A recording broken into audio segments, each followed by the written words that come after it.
Assalamualaikum warahmatullahi wabarakatuh. Halo semuanya, perkenalkan kami dari kelompok 3, jurusan Manajemen semester 6, Universitas Global Jakarta, ingin mempresentasikan mengenai materi keragaman angkatan kerja. Adapun anggota kelompoknya, saya sendiri Diana Wali Cayaningrum, lalu ada Evans Febriano, ada Ganang Roger, dan Jeriansyah.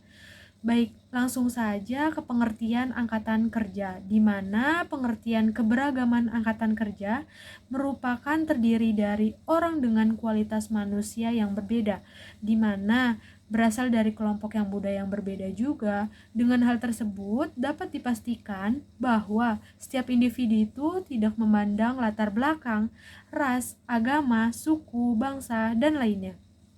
Selanjutnya, ada dimensi pokok keragaman tenaga kerja, di mana dimensi tersebut dibagi menjadi dua, yaitu dimensi primer dan dimensi sekunder. Di mana dimensi primer ini merupakan orang-orang membentuk citra diri mereka terhadap pandangannya di dalam dunia. Lalu, jika dikaitkan dengan adanya umur, bila dipersepsikan di mana karyawan senior itu lebih memiliki pengalaman yang tinggi dan lainnya dibandingkan dengan karyawan yang baru. Tapi karyawan senior juga dapat dipandang sulit dalam menerima teknologi yang baru.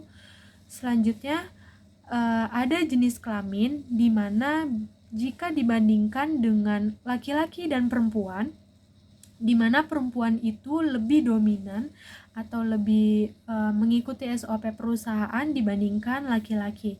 Laki-laki itu cenderung kurang disukai. Dengan demikian, jenis kelamin perempuan itu lebih banyak turnover-nya dibandingkan laki-laki. Kenapa begitu? Karena ada tanggung jawab untuk keluarganya mereka. Selanjutnya ada ras dan etnis, di mana ras dan etnis ini merupakan identifikasi atau seseorang dari mana ia berasal dan mempunyai karakteristik yang berbeda juga. Lalu ada difabel, di mana difabel juga merupakan seseorang keterbatasan fisik dan mental.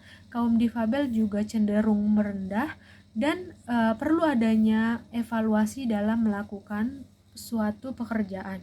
Dimensi yang kedua itu ada dimensi sekunder, di mana dimensi sekunder merupakan elemen yang didapatkan itu di dalam hidup seseorang seperti pendidikan, pengalaman, penghasilan, status perkawinan, dan lainnya.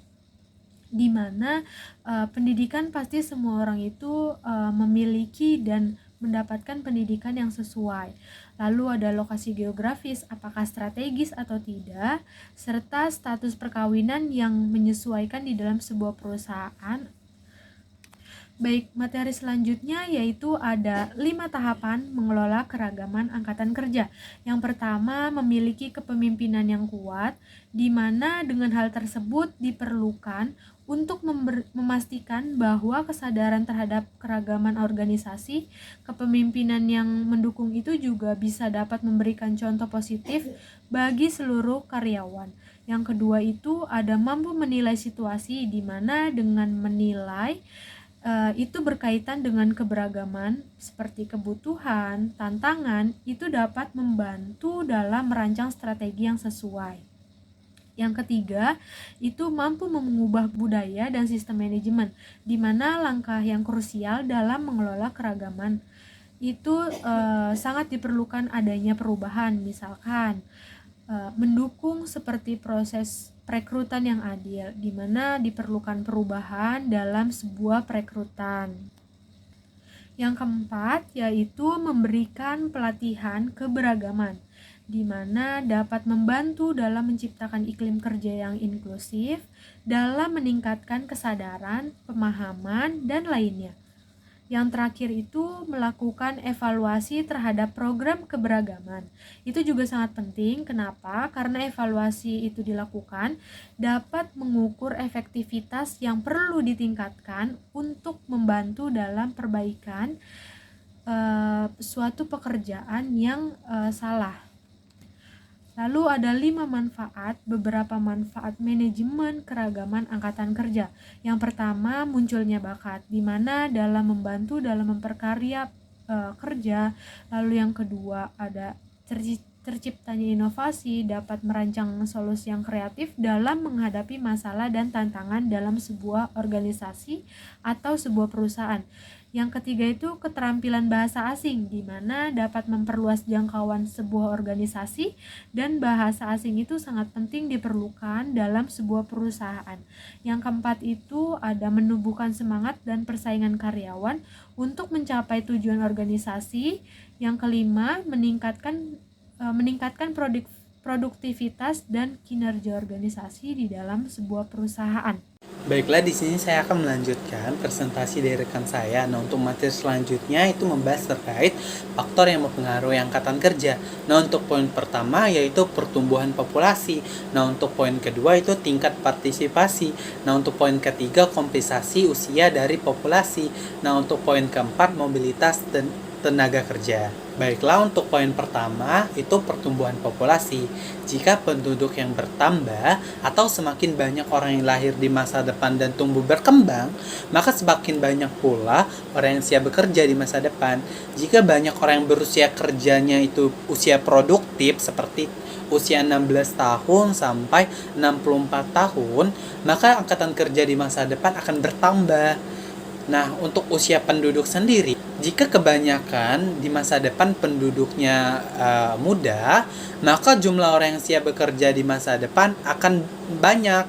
Sedangkan sebaliknya, jika kebanyakan penduduknya itu orang tua, mungkin jumlah yang siap bekerja di masa depan akan berkurang karena orang yang sudah lanjut usia untuk bekerja akan tidak seoptimal orang yang produktif, karena nanti kalau diberikan pekerjaan yang diberikan akan tidak optimal atau tidak memenuhi target yang perusahaan inginkan.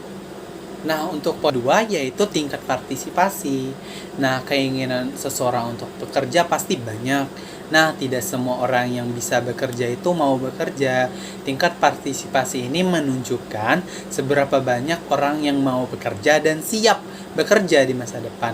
Nah, seluruh penduduk dalam usia kerja. Nah, faktor pendidikan dan kesehatan mungkin juga menjadi salah satu faktor tingkat partisipasi. Terkadang orang yang sehat dan berpendidikan cenderung lebih mungkin untuk bekerja di masa depan. Jika tingkat partisipasi bisa meningkat, jika lebih banyak orang yang mendapatkan pendidikan dan layanan kesehatan, maka pekerjaan yang diberikan juga akan dikerjakan dengan benar dan optimal jika pendidikannya sesuai dengan apa yang diarahkan dan sesuai background pendidikan. Nah, untuk poin ketiga yaitu komposisi usia dari populasi. Nah, usia penduduk mempengaruhi angkatan kerja. Jika mayoritas penduduknya itu berada di rentang usia produktif seperti usia 16 sampai 64 tahun, maka angkatan kerjanya akan luas. Nah, untuk rasio usia muda dan usia tua, jika di masa depan lebih banyak anak atau orang tua, berarti lebih sedikit orang yang siap bekerja di masa depan. Rasio karena kalau kebanyakan di masa depan orang tua dan anak-anak, maka pekerjaan yang diberikan itu tidak optimal. Kalau anak-anak yang mengerjakan pekerjaan orang dewasa, maka pekerjaan tersebut mungkin tidak akan selesai dengan target yang ingin dicapai. Nah, untuk poin yang terakhir yaitu mobilitas tenaga kerja. Nah, perpindahan orang atau mobilitas tenaga kerja berarti kemampuan dan keinginan orang untuk pindah dari satu tempat ke tempat lain untuk bekerja. Nah, jika orang tersebut mudah pindah ke tempat dengan banyak pekerjaan, maka angkatan kerja akan lebih fleksibel dan produktif.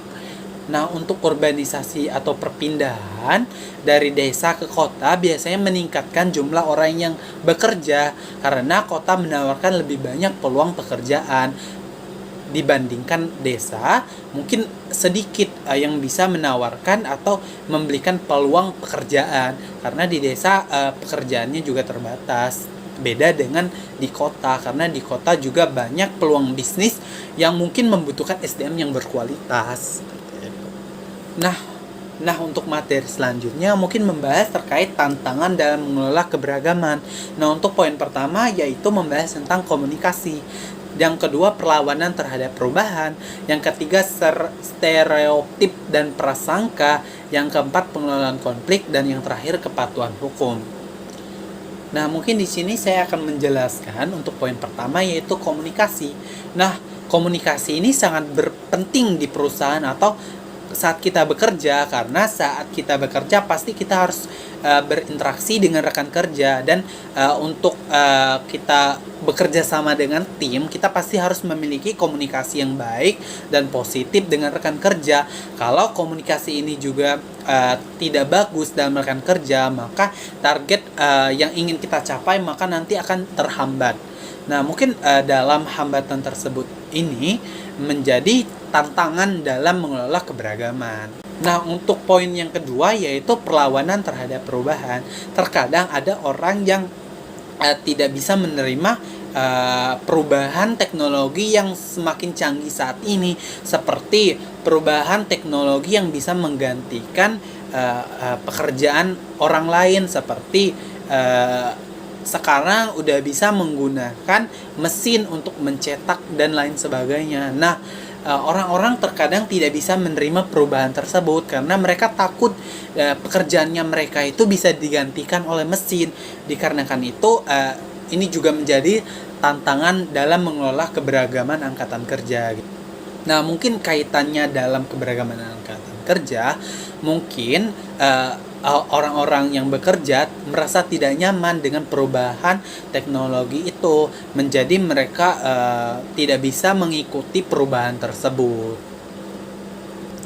Nah, untuk poin yang ketiga yaitu stereotip dan prasangka, di mana stereotip adalah pandangan yang menyederhanakan tentang kelompok tertentu, atau prasangka adalah penilaian negatif yang dibuat tanpa pengetahuan yang cukup kepada seseorang.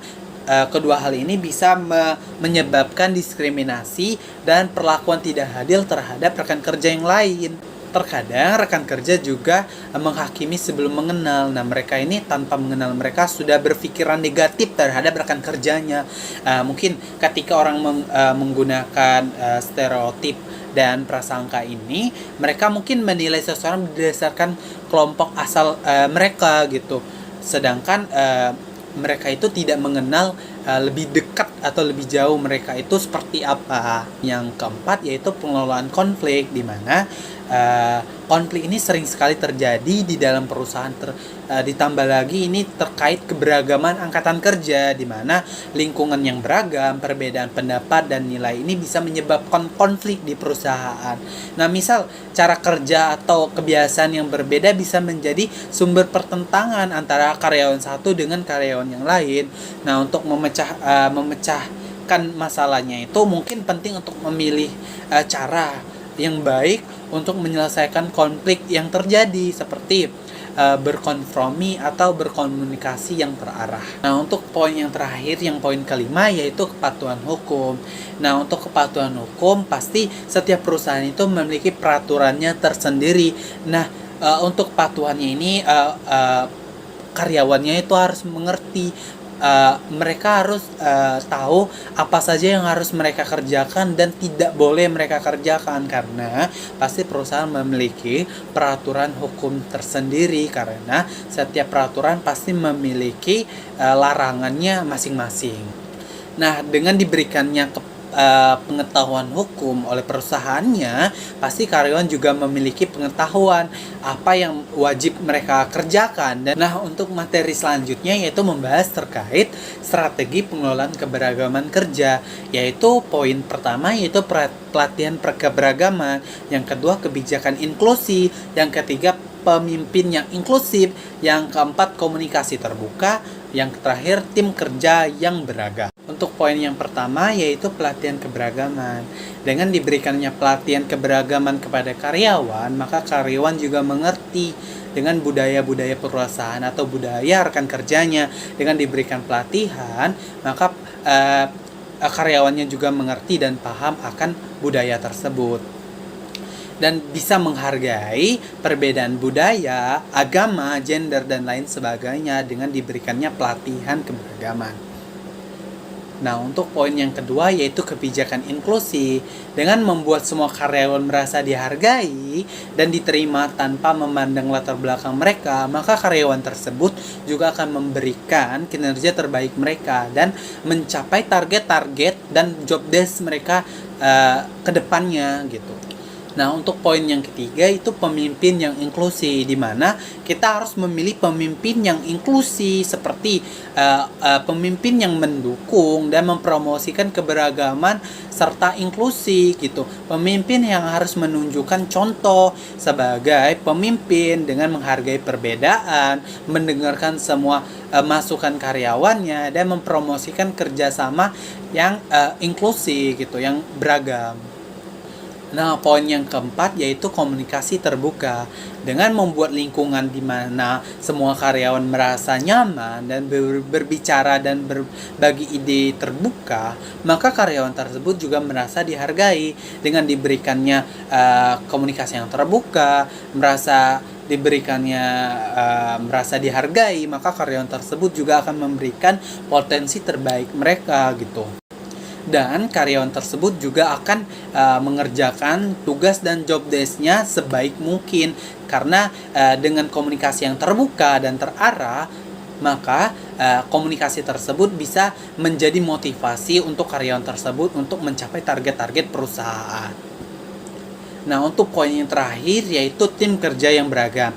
Dengan membentuk tim yang kerja yang beragam dari latar belakang yang berbeda-beda, maka tim tersebut akan membuat dan membentuk dan menghasilkan kelompok atau tim yang memiliki ide yang beragam, karena dalam tim tersebut juga memiliki orang-orang yang memiliki latar belakang yang berbeda-beda juga. Dari latar belakang yang berbeda, pemikiran yang berbeda, maka ide yang diberikan juga akan banyak dan beragam. Dari sana juga akan muncul ide yang inovatif yang mungkin dibutuhkan oleh perusahaan ke depannya dengan memiliki ide-ide yang beragam dari karyawannya ini. Nah, untuk materi selanjutnya membahas terkait aspek keberagaman kerja, di mana poin yang pertama itu demografis. Apa sih itu demografis ya? Aspek demografis mencakup perbedaan dalam hal usia, jenis kelamin, ras, etnis, dan latar belakang sosial ekonomi di tempat kerja. Mengapa sih penting demografis itu? Karena dengan memahami dan menghargai perbedaan ini, membantu menciptakan lingkungan kerja yang inklusif di mana semua orang merasa dihargai dan diterima di perusahaan tersebut. Maka mereka akan memberikan pekerjaan atau kinerja terbaik mereka. Nah, untuk poin yang kedua yaitu kultural. Apa sih itu kultural? Aspek kultural itu melibatkan perbedaan dalam budaya, nilai normal, dan tradisi yang dibawa oleh individu itu ke tempat kerja atau ke perusahaan. Nah, mengapa sih itu penting? Nah, dengan menghormati dan merayakan perbedaan budaya tersebut dapat meningkatkan kinerja kerjasama dan pemahaman antar karyawan, serta mencegah kesalahpahaman yang mungkin timbul karena perbedaan budaya tersebut. Nah, untuk poin selanjutnya yaitu profesional. Apa sih itu profesional? Aspek profesional mencakup berbagai latar belakang pendidikan, keterampilan, pengalaman kerja, dan spesialis yang dimiliki oleh karyawan. Nah, mengapa penting keberagaman dalam aspek profesional? Mungkin perusahaan memiliki berbagai perspektif dan keahlian yang dapat meningkatkan inovasi dan pemecahan masalah ke depannya dengan adanya profesional tersebut. Nah, untuk poin selanjutnya yaitu kognitif.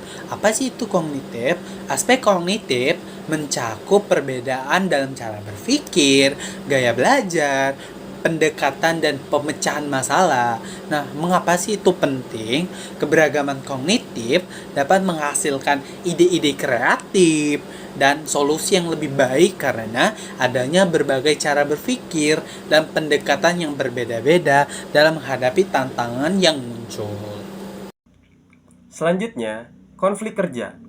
Konflik yang sering terjadi timbul dalam sebuah organisasi atau perusahaan adalah yang pertama itu miskomunikasi, yang kedua ada prasangka budaya, dan yang ketiga ada perbedaan nilai. Miskomunikasi menurut Jane Kamanix termasuk pada konflik hubungan. Dapat diartikan sebagai ketegangan pribadi atau informasi yang disampaikan tidak efektif. Salah persepsi menyebabkan kesalahpahaman antar karyawan. Dan yang kedua ada prasangka budaya.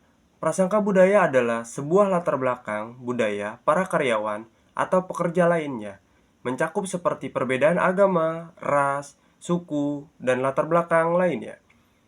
Dan yang ketiga ada perbedaan nilai. Menurut Jane Kaufmanix, merupakan bagian dari konflik dengan perbedaan pendapat tentang bagaimana tugas harus dikerjakan. Misalnya, anggota tim memiliki pandangan yang berbeda untuk cara penyelesaian tugasnya masing-masing. Selanjutnya, indikator pengukuran keberagaman. Menurut Wambul et al., kepribadian merupakan keberagaman psikologis, mengacu pada nilai-nilai, kepercayaan, dan sikap individu. Menurut Femi Prasetya, kepribadian merupakan aspek penting seperti nilai pribadi, latar belakang, keluarga. Yang kedua, dimensi internal. Menurut Wambul et al. adalah status sosial ekonomi, pendidikan, dan latar belakang keluarga. Dan menurut Femi dan Prasetya, termasuk perbedaan antar kelompok dalam usia, jenis kelamin, latar belakang etnis, dan pengalaman profesional. Dan yang ketiga, dimensi eksternal, mencakup elemen-elemen yang berubah dan sering sekali dipengaruhi oleh pengalaman individu. Ini termasuk pendidikan, tingkat pendidikan, latar belakang akademis, pengalaman kerja, latar belakang profesional, dan pengalaman kerja sebelumnya. Status ekonomi, variasi dalam latar belakang ekonomi.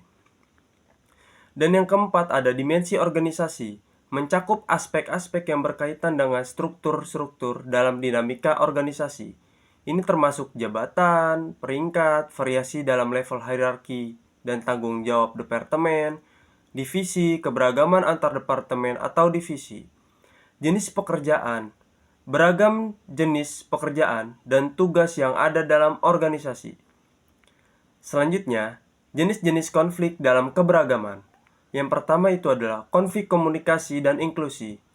Kendala dalam komunikasi yang efektif dan minimalnya upaya inklusi karyawan merasa terabaikan. Hal ini dapat menghambat kolaborasi dan kinerja tim.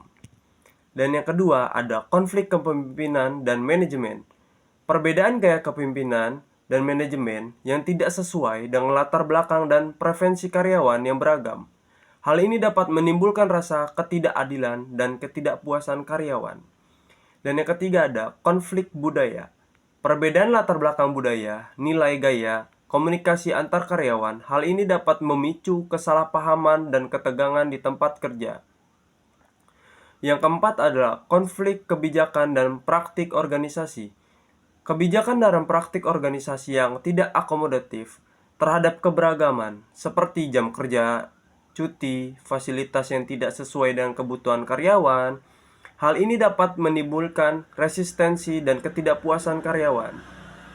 Selanjutnya, praktik pengelolaan keberagaman dalam organisasi. Yang pertama, itu mengembangkan proses rekrutmen, menginvestasikan pelatihan kepekaan budaya kepada manajemen, mencari umpan balik berkala dari staf dan manajemen dalam bentuk kuesioner dan survei. Dan selanjutnya mendorong komunikasi terbuka dan kerja tim di seluruh fungsi kerja, merencanakan acara tahunan untuk memecahkan hambatan formal, meningkatkan formal staff, melatih personel rekrutmen. Kenapa manajemen keberagaman sering dikaitkan dengan praktik pengelolaan SDM? Thomas dan Ellie menyatakan bahwa keberagaman dapat meningkatkan kreativitas dan inovasi dalam organisasi. Keanekaragaman latar belakang dan perspektif dalam menghasilkan ide-ide baru dan solusi yang lebih baik terhadap masalah. Menurut Cox and Black, menyoroti bahwa manajemen keberagaman yang efektif dapat meningkatkan kinerja tim dan produktivitas keseluruhan organisasi. Hal ini karena tim yang beragam dapat memanfaatkan keberagaman keahlian dan pengalaman untuk mencapai tujuan. Oke, baik, setelah dijelaskan oleh teman-teman semuanya, Izinkan saya untuk mempresentasikan mengenai studi kasusnya. Jadi pada studi kasus ini adalah perusahaan Tesla yang terkena gugatan diskriminasi terhadap pekerja kulit hitam.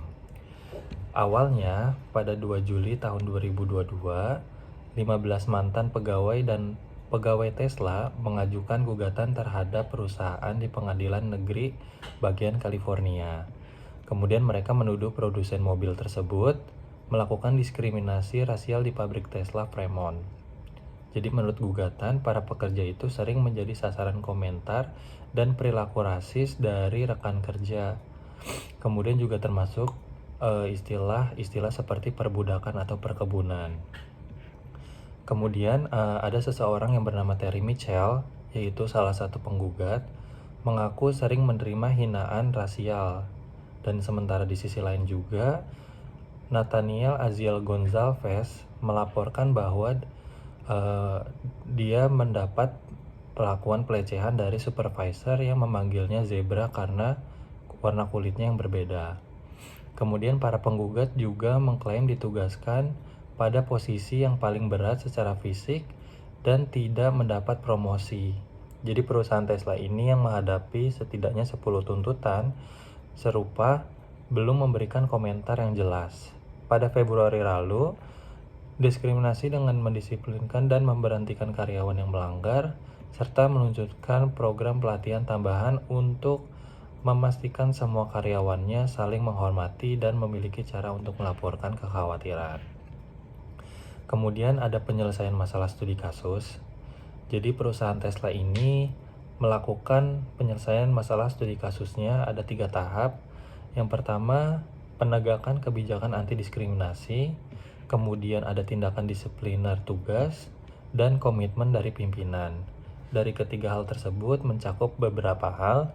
Yang pertama itu ada kebijakan yang jelas.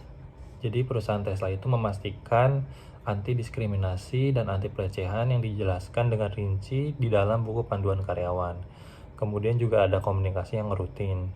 Jadi perusahaan Tesla ini melakukan komunikasi rutin dan menyampaikan kebijakan secara rutin melalui email, pertemuan, atau materi pelatihan. Terus kemudian ada konsekuensi yang jelas. Jadi perusahaan Tesla ini menerapkan tindakan disipliner yang tegas terhadap pelaku diskriminasi dan pelecehan, termasuk juga pemberhentian jika diperlukan. Kemudian juga ada transparansi, di mana transparansi ini melakukan proses investigasi dan pencegahan tindakan untuk menunjukkan bahwa perusahaan serius menangani masalah ini. Dan ada juga kepemimpinan teladan. Jadi perusahaan Tesla ini melakukan dan memastikan para pemimpin perusahaan menunjukkan komitmen yang nyata terhadap keberagaman dan inklusif dalam melakukan tindakan atau kebijakan mereka. Kemudian juga dalam menyampaikan pesan, pimpinan harus secara rutin menyampaikan pesan bahwa didiskriminasi dan pelecehan tidak akan ditoleransi. Kemudian ada simpulan studi kasus. Jadi pada gugatan ini menyoroti tuduhan diskriminasi yang rasial serius di pabrik Tesla Fremont yang mencakup pelecehan verbal dan penugasan kerja yang tidak adil. Meski Tesla telah mengklaim mengambil langkah-langkah untuk mengatasi masalah tersebut, jumlah tuntutan hukum yang dihadapi menunjukkan perlunya tindakan-tindak lanjut dan efektif untuk memberantas diskriminasi di lingkungan kerja mereka. Kemudian kesimpulannya adalah dengan mengatasi konflik kerja, mengelola banyak keberagaman dengan baik, organisasi dapat menciptakan lingkungan kerja yang lebih produktif, inovatif, dan harmonis, yang pada akhirnya kontribusi pada kesuksesan jangka panjang perusahaan untuk mencapai tujuan. Jadi sekian, terima kasih.